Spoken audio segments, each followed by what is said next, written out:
Cambridge Ielts 2 by the University of Cambridge Local Examination Syndicate. Published by Cambridge University Press, 2000. This recording is copyright.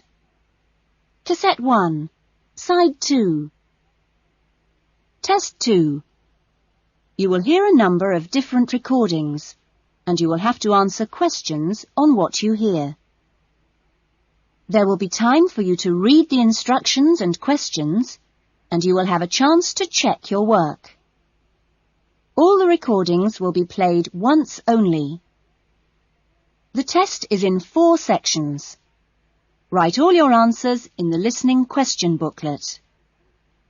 At the end of the test, you will be given 10 minutes to transfer your answers to an answer sheet.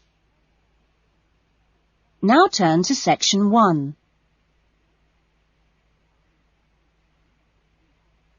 Section 1. Gavin, a newly arrived student, wants to insure the contents of his apartment. He calls an insurance agent to ask for information. First, you have some time to look at questions 1 to 6.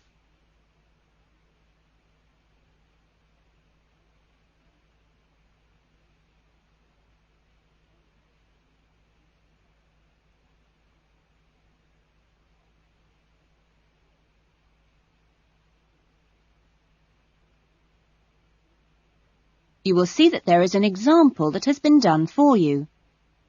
On this occasion only, the conversation relating to this will be played first. Good morning, Diane Davis. Can I help you? Yes, I'd like to get some insurance for the contents of my home. Fine. When did you move into the house? A couple of weeks ago. And, it's an apartment, actually. I was told by the landlord that it would be a good idea to get some insurance for the furniture and other personal possessions. Gavin moved into his apartment 2 weeks ago, so B has been circled. Now we shall begin. You should answer the questions as you listen, because you will not hear the recording a second time. Listen carefully to the conversation and answer questions 1 to 6. Good morning, Diane Davis. Can I help you?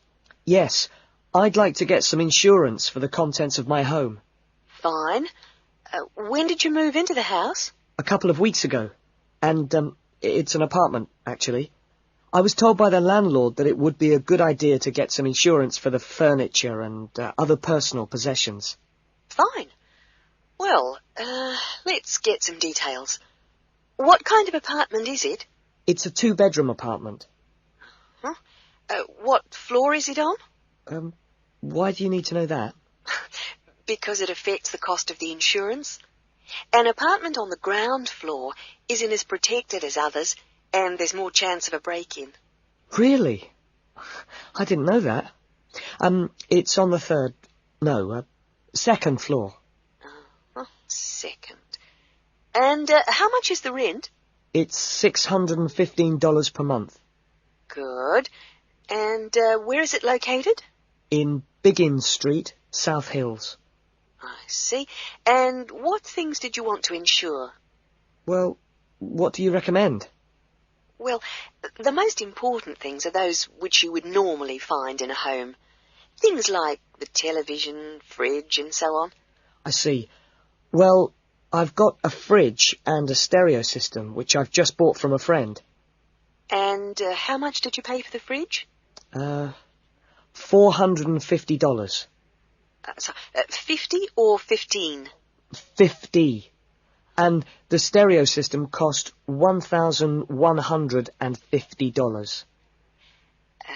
Have you got a television? Yes, but it's very old and not worth much. Okay. Well, is there anything else you want to insure? Yes. I've got a couple of watches and my CDs and books. How much do you think they're worth? The watches are worth $1,000. For both of them? No, each one. And altogether, the CDs and books cost me about $400. Okay, so the value of everything you want to insure is $4,000. How much will the insurance cost? Let me see, $4,000 divided by plus 10%. Right, so this kind of insurance, that's private contents insurance, it comes to $184 for a 12-month period. $184? Well, that sounds pretty good. Okay, I'll take that policy. Before the conversation continues, you have some time to look at questions 7 to 10.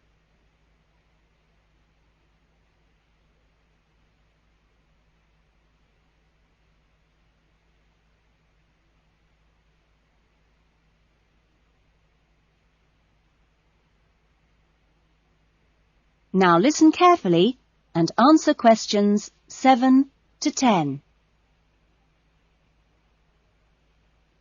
Can I arrange the policy over the phone? Sure. Just let me get the details down. So, that's Mr. Gavin Murray.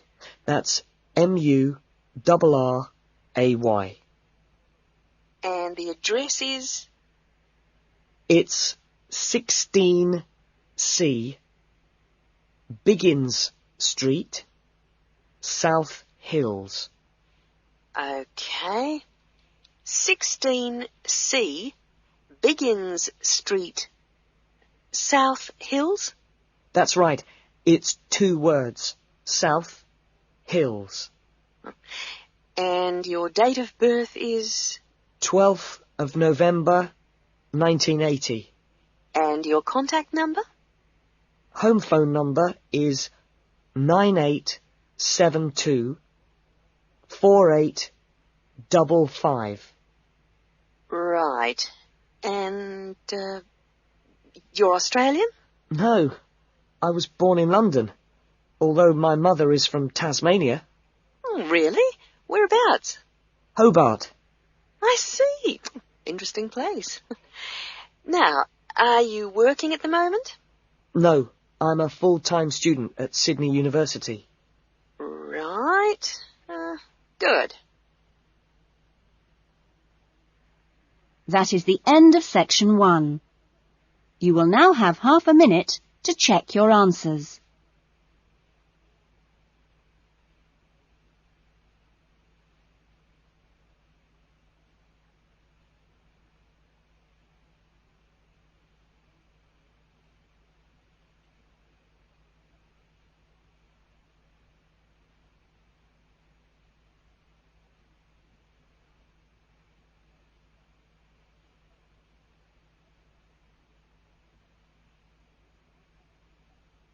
Now turn to section 2.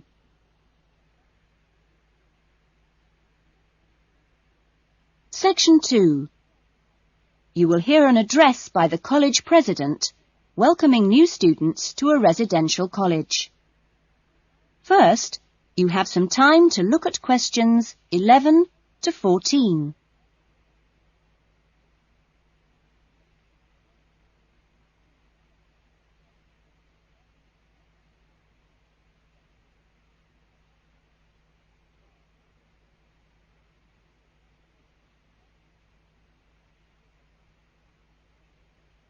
Now listen carefully to the first part of the talk and answer questions 11 to 14. Well, good morning, everyone. It's good to see you all here. Welcome to Smith House. Smith House, as you may or may not know, is one of the oldest residential colleges of the university. As you can see, the building you're in now, which contains this main lounge, the dining room, the recreation room, the kitchen and the offices, was part of the original old house built in the 1840s to be used by the family of George Smith. That's, of course, how the house and college got their names. The original house was converted into a residential college for the university in 1940, and since then has continued to be added on to and modernised. You'll notice when you receive your room allocation in a few minutes that your room number either begins with the letter N, S or W, like this one here. The first letter refers to the 3 wings of the college, which come away from this main building. Of course, the letters represent the 3 directions, in this case, north, south and west. Each wing has 2 floors, and so the next number you see is either 1 or in this case 2, and this indicates which floor your room is on. The number after that is your individual room number. So it's quite simple to find any room by going to the right wing, then floor, and then room number. Before you hear the rest of the talk, you have some time to look at questions 15 to 20.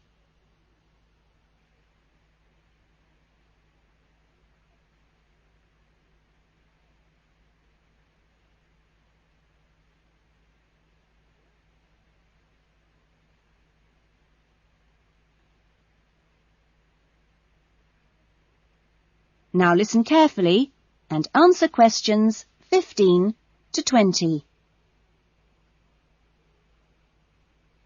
You'll also notice, when you receive your orientation pack shortly, that there are 2 keys.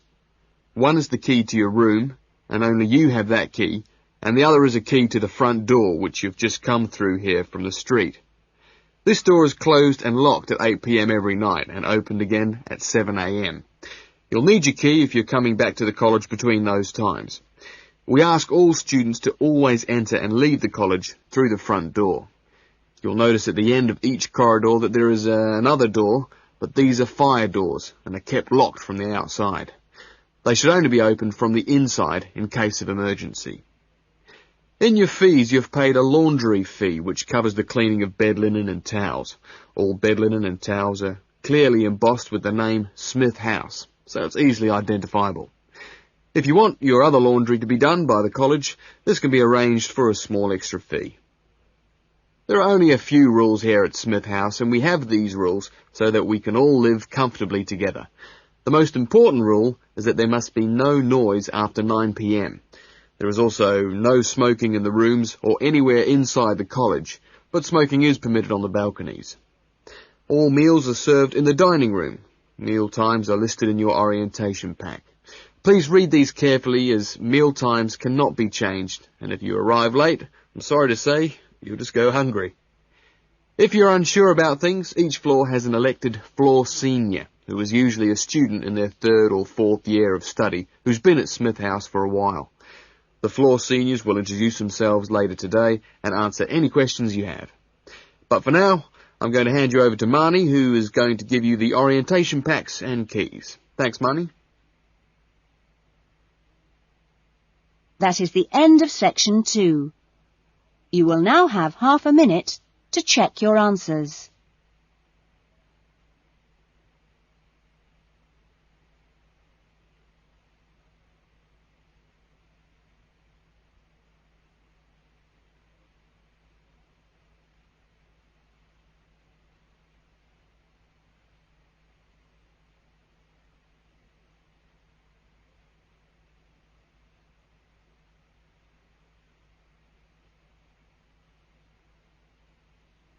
Now turn to section 3.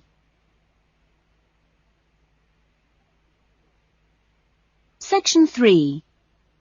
You will hear a conversation between 2 students, Lynn and Robin, who are discussing an assignment. First, you have some time to look at questions 21 to 30.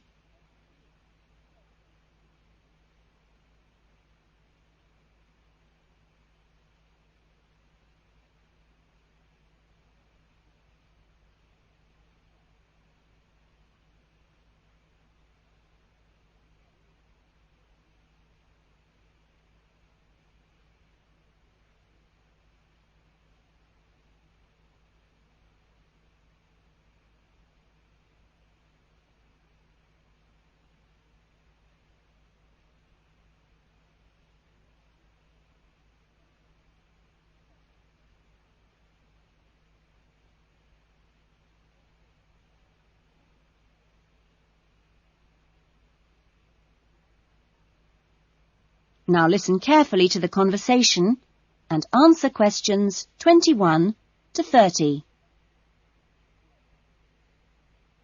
That essay we have to write, the one on how children learn through the media, how are you planning to write it? Well, I've given it some thought, and I think that the best way to approach it is to divide the essay into two parts. First of all, we'd have to look at some examples of each type of media. Yes, what they are. Then we could describe how we can use each medium so that children can learn something from each one. Exactly. Maybe we could draw up a table and look at examples of each medium in turn. Let's see. The different forms of media would be the print media. Here you'd have things like books and newspapers, that sort of thing. And included in these are the pictorial forms of print media, like maps. Yes, maps are really just formal pictures, aren't they? And then there are what we call the audio forms of media, where children can listen. CDs and radios are probably the best examples because a lot of children have access to these, especially radios. And this would lead into the audio-visual media, which can be seen as well as heard. Film, television, and we mustn't forget videos. Yes, but there's a final category as well. Computers that make up the so-called electronic media. In the United Kingdom and Australia, they say that 1 in 3 families has a computer now. Yes, I believe it. Well, that's a good list to start with. We're really getting somewhere with this essay now.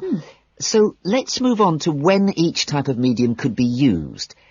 I guess we could start by trying to identify the best situation for each type of media. What do you mean? I'm talking about whether each medium should be used with different size groups.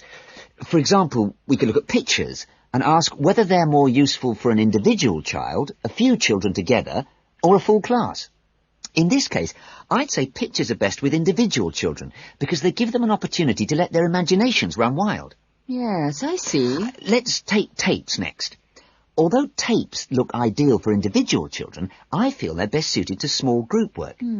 This way, children don't feel isolated because they can get help from their friends. Computers are the same. I think they're better with small numbers of children, and they're hardly ever useful with a whole class.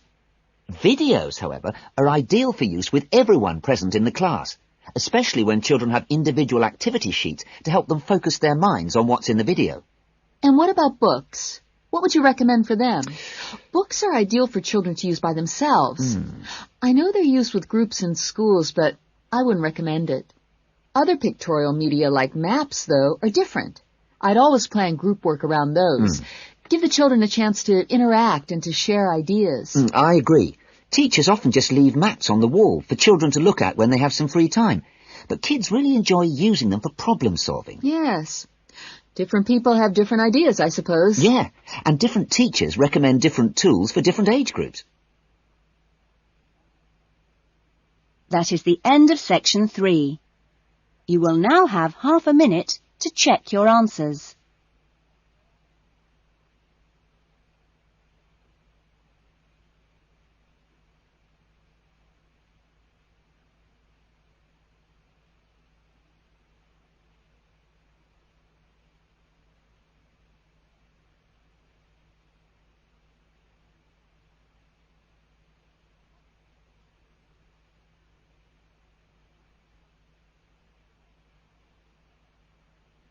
Now turn to section 4.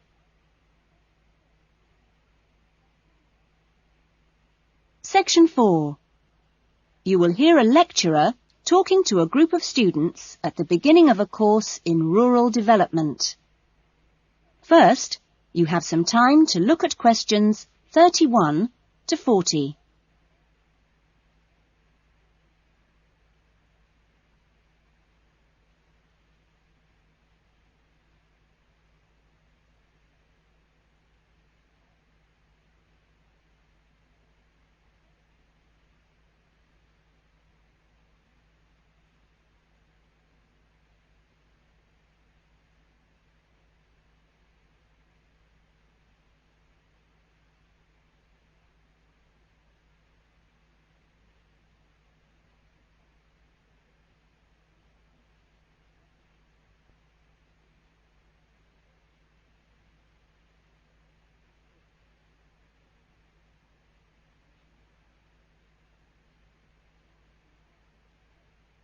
Now listen carefully to the talk and answer questions 31 to 40. I hope that this first session, which I've called An Introduction to British Agriculture, will provide a helpful background to the farm visits you'll be doing next week. I think I should start by emphasising that agriculture still accounts for a very important part of this country's economy. We are used to hearing the UK's society and economy described as being industrial, or even post-industrial. But we mustn't let this blind us to the fact that agriculture and its supporting industries still account for around 20% of our gross national product. This figure is especially impressive, I think, when you bear in mind how very small a percentage of the UK workforce is employed in agriculture. This is not a recent development. You'd have to go back to 1750 or so to find a majority of the workforce in this country working in agriculture. By the middle of the next century, in 1850 that is, it had fallen sharply to 10%, and then to 3% by the middle of the 20th century. And now just 2% of the workforce contribute 20% of GNP. How is this efficiency achieved? Well, my own view is that it owes a great deal to a history over the last 50 or 60 years of intelligent support by the state, mainly taking the form of helping farmers to plan ahead. Then the two other factors I should mention, both very important, are the high level of training amongst the agricultural workforce. And secondly, the recognition by farmers of the value of investing in technology. Now, although the UK is a fairly small country, the geology and climate vary a good deal from region to region. For our purposes today, we can divide the country broadly into three. I've marked them on the map here. The region you'll get to know best, of course, is the north, where we are at present. The land here is generally hilly, and the soil's thin. The climate up here, and you've already had evidence of this, is generally cool and wet. As you'll see next week, the typical farm here in the north is a small, family-run concern, producing mainly wool and timber for the market. If we contrast that with the eastern region, over here, the east is flatter and more low-lying, with fertile soils and a mixed climate. Average farm size is much bigger in the east, and farms are likely to be managed strictly on commercial lines. As for crops, well, the east is the UK's great cereal-producing region. However, increasingly significant areas are now also given over to high-quality vegetables for supply direct to the supermarkets. The third broad region is the west, where it's a different story again. The climate is warmer than in the north and much wetter than in the east. The resulting rich soils in the west provide excellent pasture, and the farms there are quite large, typically around 800 hectares. The main products are milk, cheese and meat. So, clearly, there are marked differences between regions, but this does not prevent quite a strong sense of solidarity amongst the farming community as a whole, right across the country. This solidarity comes in part from the need to present a united front in dealing with other powerful interest groups, such as government or the media. It also owes something to the close cooperation between all the agricultural training colleges, through which the great majority of farmers pass at the beginning of their careers. And a third factor making for solidarity is the national structure of the Farmers' Union, of which virtually all farmers are members.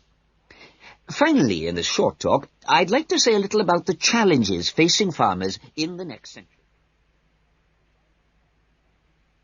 That is the end of section 4. You will now have half a minute to check your answers.